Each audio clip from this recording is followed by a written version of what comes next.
공교육 전문가들과 함께 수험생에게 꼭 필요한 정보를 알아보는 시간, 입시의 정석 시간입니다.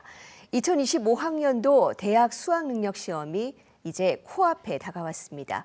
열흘도 채 남지가 않았는데 이 수험생들이 제대로 실력을 발휘하려면 남은 시간 마무리를 어떻게 해야 할지 서울 창원여자고등학교 박문수 선생님과 이야기 나눠보겠습니다. 선생님 어서 오세요. 네, 안녕하세요. 네, 수능 시험이 이제 9일 남은 것 같아요. 맞습니다. 정말 네. 하루하루가 정말 빠르게 지나가는 느낌일 것 같은데 올해 수능 시험의 특징부터 짚어볼까요? 네, 올해 수능 특징은 한 3가지 정도 짚을 수 있을 것 같습니다. 우선 첫 번째로 본다면 접수 인원이 증가하였습니다. 지금까지 계속 학령 인구 감소했는데 올해는 재학생도 전년 대비 증가하였고요.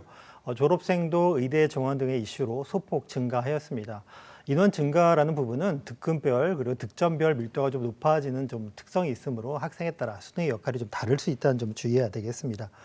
두 번째는 많은 대학의 선택 과목이 지정이 이제 폐지가 됐습니다. 그래서 과학, 탐구 2과목을 응시하는 학생이 감소하고 사회와 과학의 조합을 응시하는 학생이 증가하였습니다. 대학은 이걸 보완제로 이제 가산점을 적용하는 대학들이 있는데요. 과탐이나 이런 부분도 있지만 사회 탐구에 가산점을 주는 대학들이 있습니다. 그리고 이 대학들은 또 비율이 대학마다 다르기 때문에 학생마다 유불리의 정도가 다를 수 있다는 점 참고를 좀 해야 되겠습니다. 세 번째는 난이도의 불확실성을 이제 꼽을 수 있겠는데요. 네, 작년처럼 올해도 모의평가라든지 수능의 난이도가 좀 일치하지 않았습니다. 네. 그래서 이런 부분에 대한 대비가 좀 필요할 것 같은데요. 학생들은 이래 실제 수능에 대한 난이도를 가늠하기 쉽지 않기 때문에 수험생 모두 이에 대한 대비를 좀 해야 될 것 같습니다. 네, 그러면 지금부터는 일단 할 수 있는 것들은 최대한 챙겨봐야 맞습니다. 될 텐데요. 공부 관리와 생활 관리 2가지 측면이 다 중요할 것 같아요. 먼저 학습 관리부터 어떻게 해야 되는지 살펴볼까요? 네, 우선 2가지 측면에서 공통적으로 이제 드릴 수 있는 말은 네. 새로운 경험을 지향하자. 이제 새로운 경험을 하지 말자라는 말씀을 좀 드릴 수 있겠습니다. 네. 지금 이제 일주일도 채 이제 일주일 정도 남았는데요. 시간이 넉넉하지 않기 때문에 자칫 불안감이 증가할 수 있는 시기입니다. 그래서 시간을 효율적으로 사용하기 위해선 이벤트가 발생하지 않도록 좀 주의해야 되겠습니다. 우선 첫 번째 학습 관리 면부터 살펴보도록 하겠습니다. 학습 관리 면에서는 새로운 것보다는 지금까지 학습한 내용을 복기해서 안정감을 도모하는 것이 좋겠습니다. 새로운 유형이나 많은 종류의 실전 모의고사를 풀게 되면 도움보다는 사실은 극상위권을 제하면 독이 된 학생이 많다는 걸 좀 주의할 필요가 있겠고요. 이 시기에는 알고 있는 것 그리고 학습했던 것을 확인하여 실수를 막고 해결 과정을 축소해서 안정적인 시간 운영이 되도록 한 연습이 중요하다고 보겠습니다.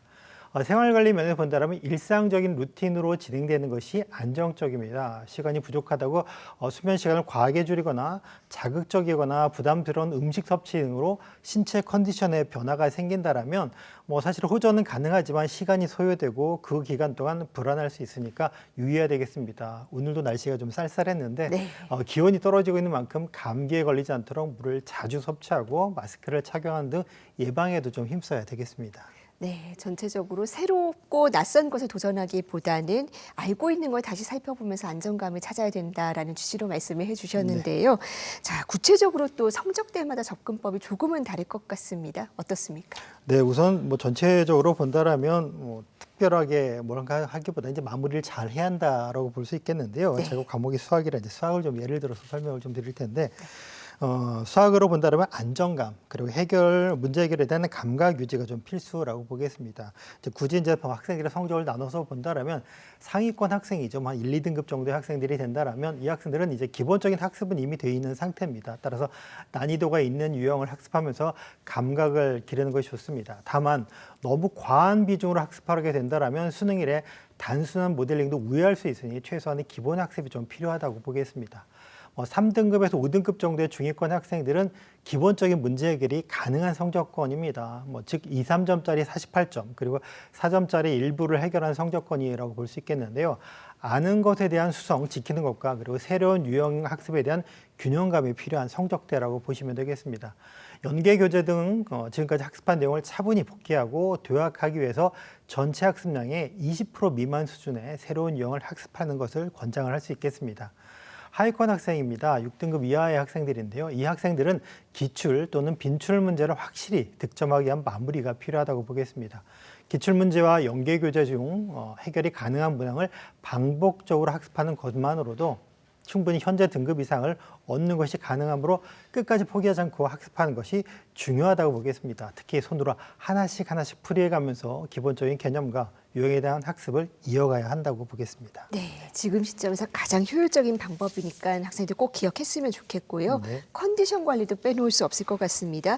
남은 9일은 어떤 마음으로 생활하는 게 좋겠습니까? 네, 맞습니다. 컨디션 관리가 정말 네. 중요한데요. 충분히 준비하였음에도 불구하고 당일 컨디션으로 인해서 제 실력을 10분 발휘하지 못하는 경우가 왕왕 있습니다. 특히나 당일 시험을 보고 난 후 집에 갔더니 이게 풀렸다. 이런 일이 절대로 있으면 안 되겠습니다. 네. 자, 그렇기 때문에 수능 결과에 대한 막연한 생각보다는 일일 계획된 짧은 시간 단위 계획을 해서 실천을 하면 만족감과 자존감이 올라갈 수 있습니다. 앞서 말씀드린 것처럼 조급하다고 새로운 시도를 하는 것이 자칫 우가 될 수 있으니까 어제와 같은 오늘, 오늘 같은 내일처럼 이렇게 동일한 생활의 반복이 안정감을 유지해서 컨디션 유지에 도움이 된다고 보시면 되겠습니다. 그리고 자신을 믿고 격려해야 되겠습니다. 수능 직전 1단계 합격자를 발표한 대학도 있고 지금 최초 합격자를 발표한 대학들이 있습니다. 그렇기 때문에 좋은 결과일 경우에는 자신감이 좀 올라가는 기회가 될 수 있겠지만 반대의 경우에 있어서는 결과에 대한 최소한 영향을 받지 않도록 조금 학생과 주변에서 좀 격려를 좀 해야 되겠습니다. 그리고 일부지만 수능 시험 직후에 또 논술 그리고 면접 그런 이렇게 대학별 고사가 있기 때문에 이에 대한 준비 부담이 있을 수도 있습니다. 학생들마다 준비로 불안하게 된다면 아예 준비하지 않는 것보다는 최선의 준비를 통해서 불안함을 소거하고 수능 준비 마무리에 집중하도록 신경을 써야 되겠습니다. 네, 그렇다면 이 중요한 시기에 이것만큼은 하지 말아라 조언하고 싶으신 부분도 있으실까요? 네, 앞에서 충분히 말씀을 좀 드렸긴 했지만 새로운 것은 좀 하지 말자라고 했는데 네. 추가하자라면 이런 겁니다. 욕심을 부리지 말자. 네, 그리고 과신하지 말자라고 말씀드릴 수 있겠습니다. 자칫 더 잘하고자 하는 욕심이 리듬을 깨고 질병으로 이어지고 그리고 불안감으로 이어질 수 있으니까 조금은 욕심을 부리지 않았으면 좋겠습니다. 또한 너무 과신하여서 마무리가 소홀해지면 지금까지 준비한 만큼의 결과에 못 미칠 수도 있습니다. 그리고 손끝에 좀 기억해야 될 것과 머리에 기억할 것을 좀 잘 준비하여 마지막까지 늘 하던 것처럼 편하게 마무리를 하길 권하겠습니다. 네, 새로운 것보다는 익숙한 것을 반복하면서 안정감, 평정심을 찾으라는 조언을 계속해 주셨습니다. 어느 때보다 중요한 때이니만큼 주변에서도 잘 도와줘야 될 것 같습니다. 선생님, 오늘 말씀 여기까지 듣겠습니다. 고맙습니다.